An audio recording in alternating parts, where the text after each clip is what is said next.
that understanding that this season kutakuwa na depressed rainfall, next season kutakuwa na mvua nyingi sana. For a sunflower farmer, do they need to understand that whole information? It's important, but also I think the sunflower can grow in the places that has low rainfall. Okay. So they can also do irrigation. So it's important to know, but nadhani wanaweza fanya irrigation. Okay.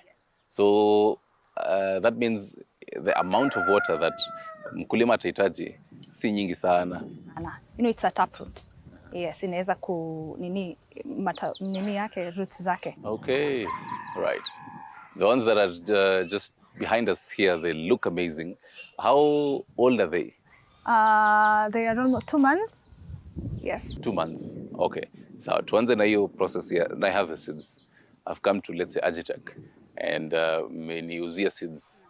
What's the first thing that you tell me? I maybe don't even know, actually don't know the whole process until having some beautiful sunflower plants like this. So what is the first thing that you tell me as a farmer? When you come to ask for seedlings, we purchase our seeds from Mazao na Afya. We have an agrovet in Moya, but it's in most parts of the country. You get to have certified seeds. When you come with your certified seeds, that is, they have been certified by KEFIS, where we do seed propagation, and it takes a span of 21 days before transplanting. And so to cut short, hapo kwa seed propagation, in layman's term, for mkulima huko nyumbani, anaweza ielewa kama nini? Huko anasema kujimwagia mbegu. Okay. Yes. Kujipandia kwa nasari. That's what I mean. Okay. Yes, we do seed propagation.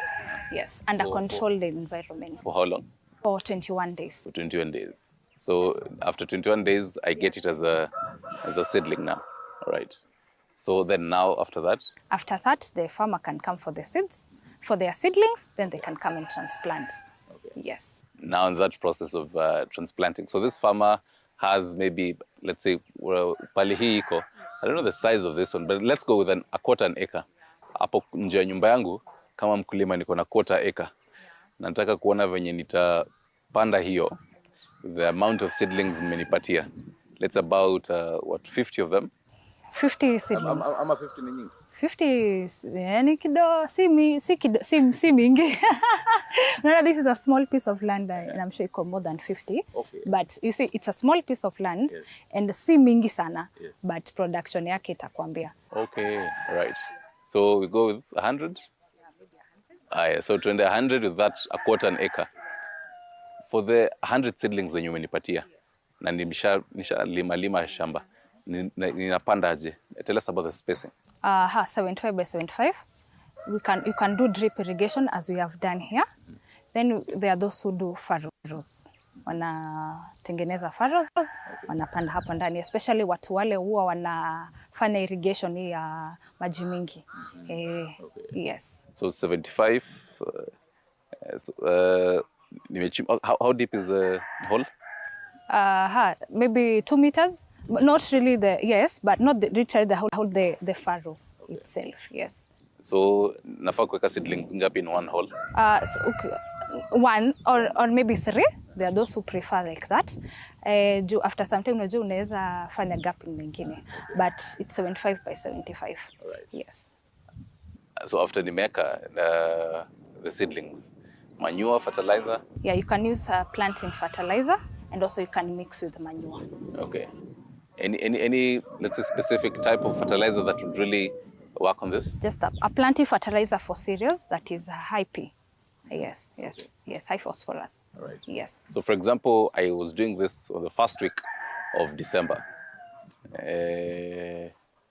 Nimeweka hiyo seedlings zangu hapo. There are 100 of them in this a quarter an acre. What is the progress that I should be seeing every single day? Kama if I'm using drip irrigation, whatever kind of irrigation that I'm using, ni progress gani nafaa kuona kama mkulima? There should be progress between maybe the first day to the 7th day, at least itakuwa imeanza kuchepuka, unaona, because the seedling is a bit small, it's about 2 inches, at least ikuwa imeenda juu kidogo. Then you utafanya after 14 days you do the first top dressing. Then after 21 days, 32 days, then 40 days. Then 40 days. 40 days, how tall is it? How tall? Let's say like almost kama hii. Tunaona imebakisha like almost another maybe 20 days ikuwe ready because it takes a span of 90 days. Okay, right. 90 days, that's about 3 months. So by 3 months, as a farmer, you know... Unafaa kuwa umenini from seed from wakati imewekwa kwa imetransplantiwa mpaka mwisho. Okay. Right. Even before now you get into the harvesting bit of it, I still have a quarter acre, and nilipima 75 by 75. Lakini naona hapo katikati in spaces naweza panda some other plants, vegetables maybe. Can I do that? You can. Pia unaweza panda some tuber crops hapo hivyo tu. You can. Unaweza fanya mixed farming. Right. You are making use of the small land that you have. Okay, right. So now in this 90 days, let's talk about the pests and diseases that really affect sunflower plants. Tell us about that and what farmers should really be keen to watch for. I think most pests, there are birds. You can be able to use repellents that can be able to scare with the birds, also scarecrows. And those who are doing a large-scale farming, they can be able to use drones. There are drones that scare birds. When they wakisikia hiyo sauti, wanapotea. Also powdery mildew. Okay. Yes. Alafu pure aphids. It can be able to use wanaweza tumia dawa zinafaa in the agrovets. Okay. Yes. Your repellent, unaweza tuelezea kidogo joke and even how it works? The repellent, for example, how does it work? You can be able to spray, then the birds ikifeel hiyo nini ina. Okay, all right. Now that's for the seeds themselves, hapo kwa the flower. Yes. Okay, all right. The stem na leaves, yeah. Are there kuna wadudu wenye wanakula hapo? Yeah, kuna wadudu wenye wanakula. Nimesema pia kuko na thrips. Pia you get to use insecticides zinafaa kwa. Ukienda kwa agrovet kama Mazao na Afya unaweza wauliza, wanakuambia je unaweza tumia. Okay. Yeah, there are different brands, you get to use what maybe you have been recommended. Right. Yes. So nimemaliza the 90 days. Am I ready now to start harvesting? Yes, you are able to harvest. Okay. Wakati imekuwa ikiangusha hivi kichwa, unaona iko. Oh, that means it's... Yes, iko ready, and most farmers prefer that. Okay. So alafu una dry up. Yes. Okay. Yes. Because some say that kuna wakati inaangushanga kichwa, jua ikiwaka inakuja hivi. Is that true? Ama all time too ikishakuwa ready, yeah, the whole time itakuwa hivi? Okay, unajua sasa farmers what they prefer, there's a certain seeds that inaangusha hiyo kichwa hivyo. Yes. Does it mean there are different types of sunflowers? They are. Yes, there are different types. Different companies sell sunflowers. So there's like high sun. Yes, high sun from Advent. Okay, so high sun is the most common even in Kenya. Yes, okay. Even around here, even the farmers who bring the sunflower, most of them they bring high sun. All right. Yeah. So nimeona 90 days imefika, imeangusha kichwa, imeanguka nayo hapo. How do I harvest this whole the 100 sunflowers that I had in my quarter acre? Ukikata hii kichwa, unakata kucha, then you need the seeds. The seeds themselves, ama? Hizo ziko hapa kwa hiyo sunflower. Yes. Then you can use it as, kuna wenye wanatumia kama oil. Ingine inatumiwa kama forage ya ng'ombe. You get to make sunflower cake and mix it with bran or maize jam. And also hiyo kuna ukiprocess then kuna the chicken and rabbits unatumia hiyo fiber it is important wanaweza kula sasa. Okay, right. Even as also continue elaborating na, let's say, the uses zake. So nime harvest venye umenielezea, zinaenda straight kugrindiwa na nini Kwanza unakausha kuna watu unakausha, si ndio?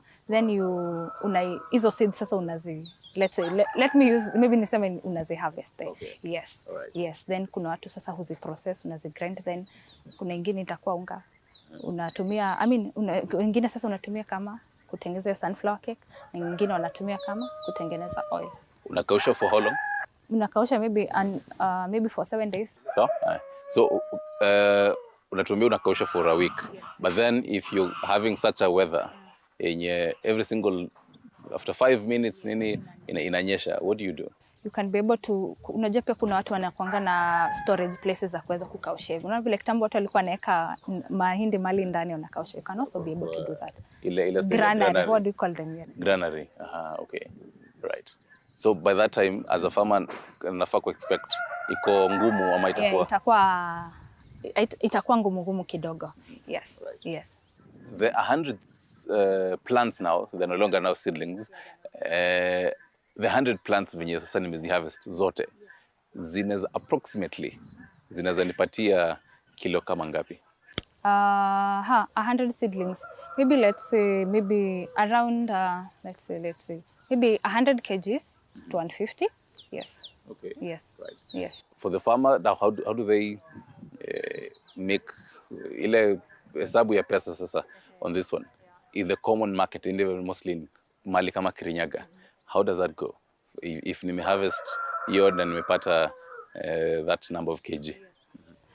Uko umepata hiyo, so it also depends na mahali vile unajua kuna everybody amepanda kwa purpose yake.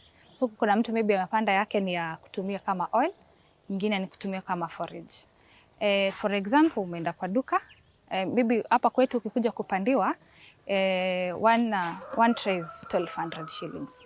Na maybe hiyo tray iko na 200, na maybe umenunua nusu ya 100, tumesema hapa ni 100, so that's around 600 bob. Na tukihesabu maybe mahesabu ya fertilizer and all that, maybe tunaweza ipatia kama 10,000, maybe 5,000 shillings hapo hivyo. And maybe they are buying 1 kg of sunflower maybe at 100 shillings, unaweza fanya mahesabu. So that means there's quite a lot of profit. Yes, there's quite a lot of profit from that. Yes. Okay. Yes. Hapo kwa ukisema you'll have to buy the seeds again. Mkulima atajiuliza, round 1 nilikuja nikanunua seeds, but after 90 days 3 months nimepanda niko na seeds zangu. What is the problem ya mimi sasa kuchukua seeds zangu from the farm nizirudishe kwa farm tena? Okay.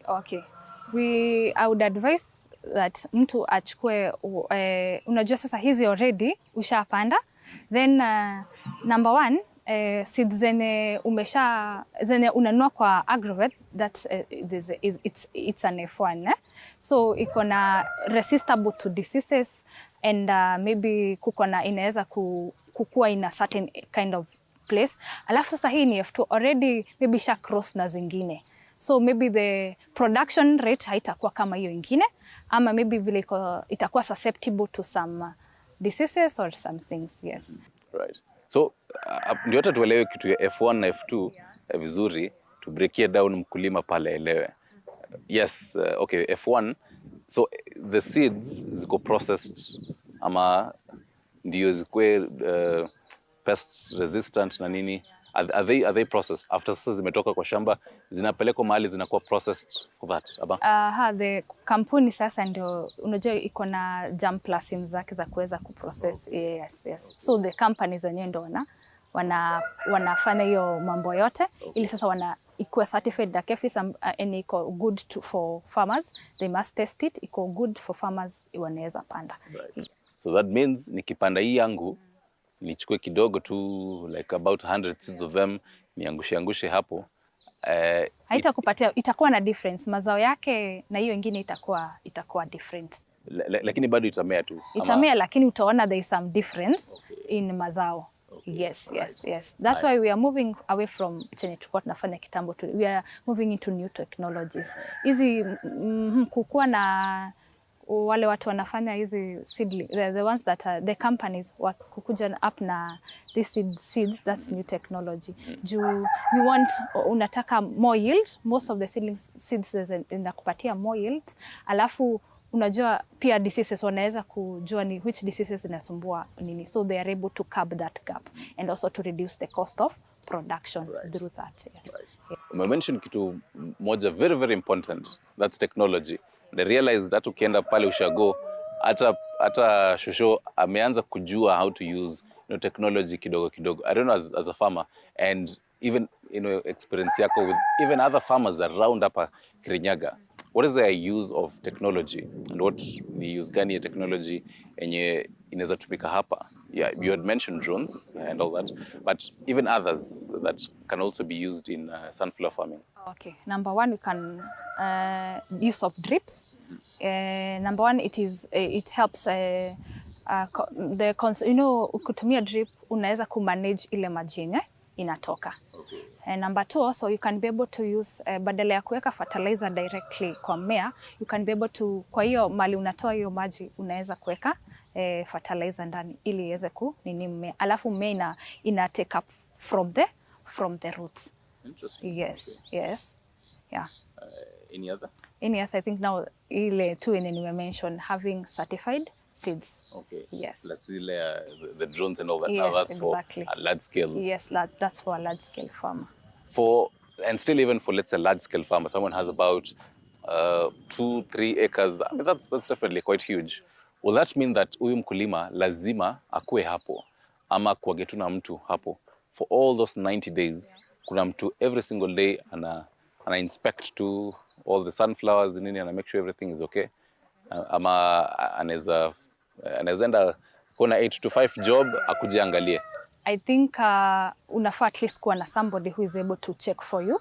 Juu wakati mwingine maybe unaona imekuwa infested with something, you have to have somebody mwenye atakuwa on the ground kukuambia this is what is happening. Usifadhie ukulima ukue mbali alafu ukikuja sema zangu zote zilikufa ama zangu ziliaffected and you don't know what. So at least have somebody who can be able to kukuchungia na kukuangalia and to tell you the progress of your. Right. You've mentioned about being infested, and I know you talked about the pests and diseases zenye zinaweza kuwa, but then for the yellow flowers, they're flowers, right? Yes. They look beautiful. Na zote zenye naangalia hapa zote ni yellow and all that. Kuna wakati ikiwa sasa invested, how will you know? Zinakauka ama? Kama for example, kama powder remedy kuna vile unaonanga kwa the leaves also, and also pia hapa hivi inakauka pia kwa hiyo head yake. Yes. Okay. Yes. All right. Yeah. After tomato, so tell us about also the value addition now after mafuta, amount of, let's say, liters and all that can be gotten after. The value addition, no? The value addition that mkulima ametoa zile kgs zenye ameharvest, and now the amount of liters maybe of the of the sunflower. Yes. Okay. Most of the time, value addition number one, nilikuwa nimesearcha nirudie, maybe ya kwanza ni kama huku most of it we use it kama forage za crops. Value addition moja ni kutengeneza dairy meal ambayo iko na hiyo sunflower iko na protein content iko high. Hiyo is one value addition. Ya pili sasa ni hiyo kutengeneza now the sunflower. So I think that sunflower. So for the liter, maybe for maybe 20 kg, maybe 10 kgs or something, inaweza toa maybe around 2 liters. Yes. Okay. Is it refined even from the farmers who take them now, what we actually use kwa nyumba zetu? Is it always refined? Because for some they'd get yenye haina any additives. Some would add, vitu zingine, some additives on the oil. What is the difference of that as well? I think most farmers, especially those who get here, maybe they have contracts with farms or maybe companies to be able to sell for them the sunflower seed. So most farmers don't really harvest the oil themselves. Most of them wanauzia sasa kampuni zina fanya manufacturing ya hiyo sunflower oil. Okay. Yes. Right. Yes. The seeds themselves, can you eat them maybe even after Yeah, naonanga wengine wakikula, but mimi sijaijaribu. Sijaijaribu. Do you hear any of manufaa yote kwa mwili? Manufaa. I think lazima ikuwe nayo. Ukiona mtu akikula kitu lazima ikuwe nayo, lakini mimi sijajaribu bado. Okay, right. Is there a difference between the sunflower seeds and the sunflower kernel? Kernel. Yes. I think hiyo ndio inatengeneza kernel oil ama maybe. Sunflower seeds ama. I think hiyo ndio inatengenezanga kernel oil. Okay. Yes. So Lynn, even as you continue, I'm seeing quite a number of bees around here. Is that a good sign for the sunflowers? Yeah, it is a good sign, especially for bees farmers. They can be able to do mixed cropping by planting sunflower. It helps in the pollination. Right. Okay. So cross-pollination between the sunflowers themselves or sunflower, how does the cross-pollination work for the benefit of the farmer? Bees require flowers to be able to iliweze zinafanyanga ni cross pollination. So bees ukikuwa na sunflower karibu, at least pollination inaweza kuhappen faster and also bila kuanda mbali sana. Yes. Talk to us about post-harvest. So after the 90 days nimetoa the seeds, nimepeleka as a farmer, nimeenda nikauza. Nimebaki na hizi 100 other plants bila seeds. What do I do with them? What you do, the stalks, pia hizo heads zake, you can be able to unazirudisha kwa place ulikuwa umepanda. It produces high nitrogen. So unazicorporate tu huko, so zinaweza kudecompose na ziweza kuproduce your nitrogen. Ili the next, unajua ukianza kupanda you need the first planting fertilizer inafaa kwa high nitrogen. So at least by the time unakuja kupanda tena, you don't need a lot of the inorganic fertilizer kuweza kufanya nini, feed in the ground. Already yako iko na enough nitrogen fertilizer. Alafu unajua pia it ina decompose, so at least iki decompose ina reduce pia cost yako ya kuweza kununua the fertilizer. Yes, exactly. Okay. Yes. How common is this type of farming in, let's start even with Kirinyaga, market ikoje? It's not very common. You don't find a lot of farmers doing sunflower. Is it that they do not know about it, ama? I think most farmers don't know about it. Najua most people rely on the normal zenye tu wamezoea kupanda. But so around it's not very, very common. But most people when they come to Agitech, they get to see them and wanaanza kuzipanda slowly by slowly. Okay. Would you advise more farmers to take up on that? Because the fact that tulikuwa tunatumia example ya quarter an acre, or maybe even an eighth, well, that means mtu anahitaji tu ka space kadogo hapo nje ya nyumba. Will you advise more farmers to take up? Yes, I would advise more farmers to take up. Number one, ni kitu ya 3 months. So you can be able to do it 4 times a year. So it doesn't need a lot of rain. Most of the crops need a lot of water. It doesn't need a lot of water to be able to. So, and its management sio mingi sana.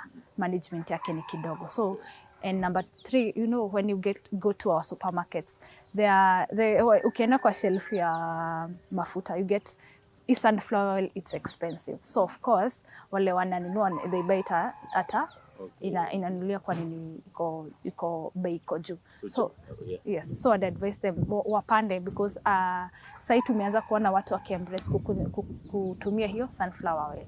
Yes. So chances are watu wengi wakikuwa na hii bei ya sunflower supermarket inaweza punguka. Maybe, I hope so, yes, but yeah, wanaweza, yes. Right. Not only si bado tu juu ya nini, si bado tu juu ya sunflower, juu ya oil, but also unaona pia, let's say wewe ni farmer wa livestock farmer, unaweza kuipanda ili utumie kama forage for the and be able, also dairy meal is expensive. You can be able to make yours kwa nyumba. Also you get sometimes mali tunanunua maybe dairy meal hapa mwenye anatengeneza, it's substandard, so they can be able to kutengeneza yao yenye anajua nimetumia sunflower na iko na certain content and inaweza kusaidia. All right. Nataka tubaki hapo before tuende in the other parts of the country. Hapo tu kwa pale unasema kutengeneza dairy meal for mtu ako na dairy goats, dairy cows. How do you make them? Niko kwa nyumba. I don't have to go to a factory. Nikiwa kwangu hapo tu kwa nyumba. After post harvest, what do I do ndio nikuwe na hiyo feed? Una mix maize germ na bran. You can be able to get them maybe from locally hapo tu, then you be able to mix the sunflower seeds. Sasa uko umesha kusema zi grind, una mix sasa.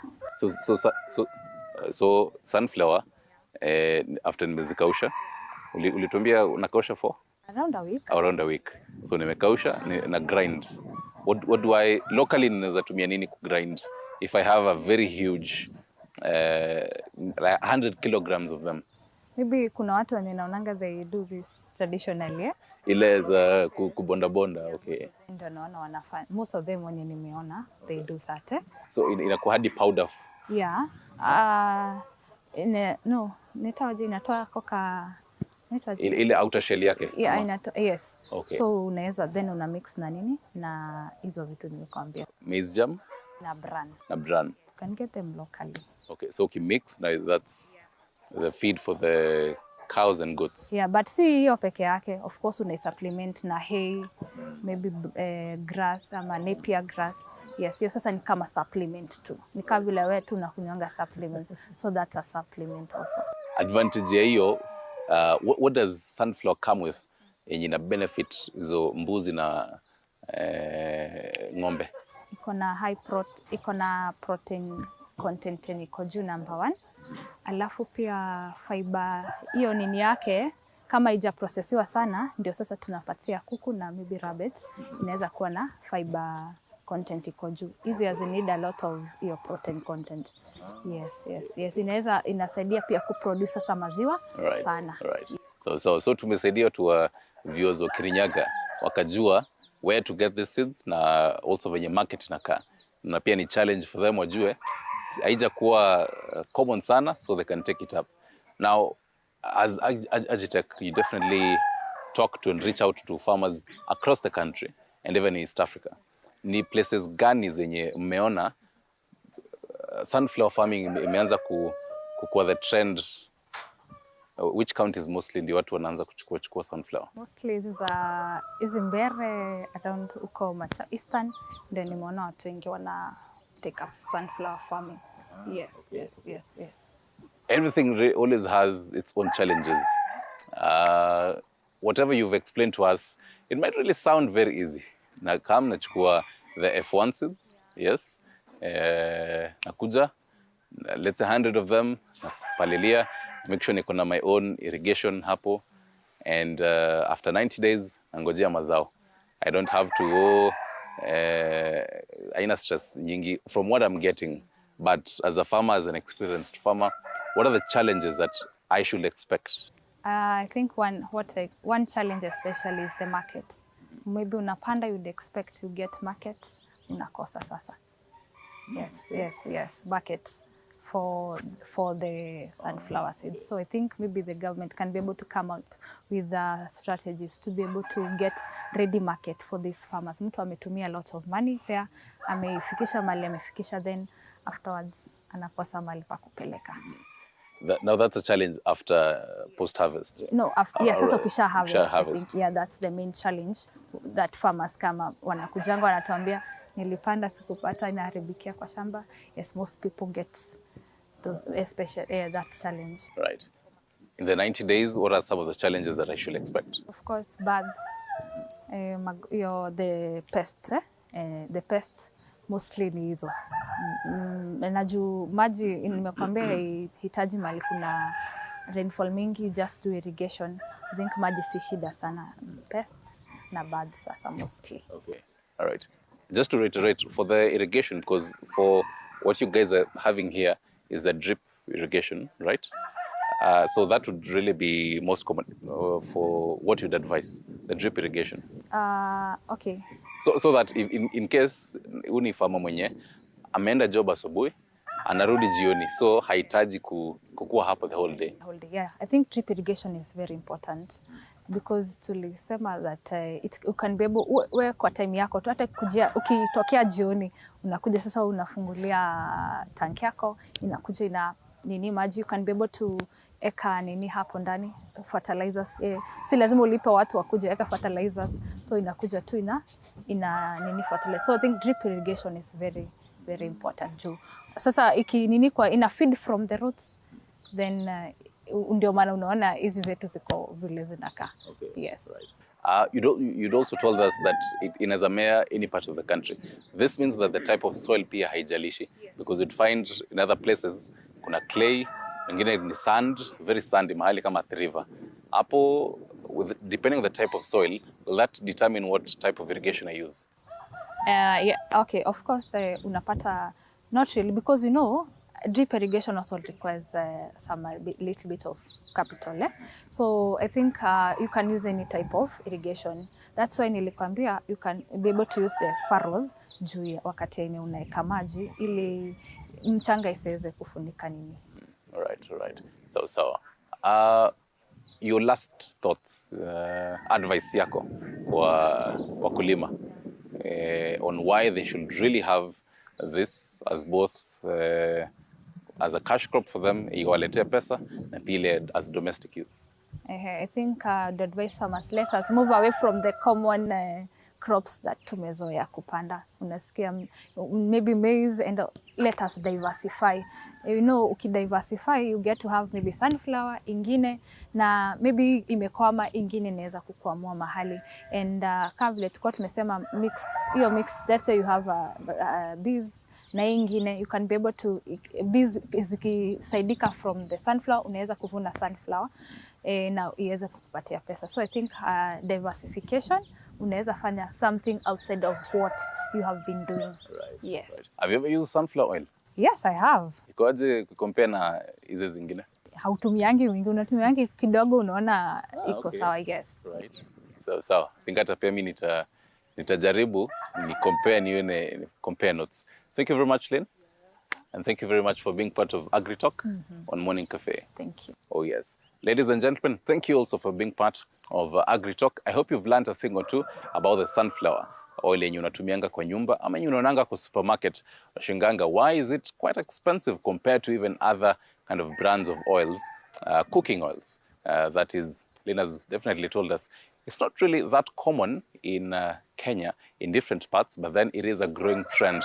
And just for 90 days, unapata mazao yako hapo. In case you have even other questions, 22047 is our SMS number. 0793-267-279 is our WhatsApp number. Tuulize, make sure tumekuconnect wewe na expert wa hii maneno yote. In case you'd want us to come to where you are and feature your farming skills and some interesting farming skills, don't hesitate to tell us. I'm used to Stanley Nyaringita from Kirinyaga County. Goodbye. Next week.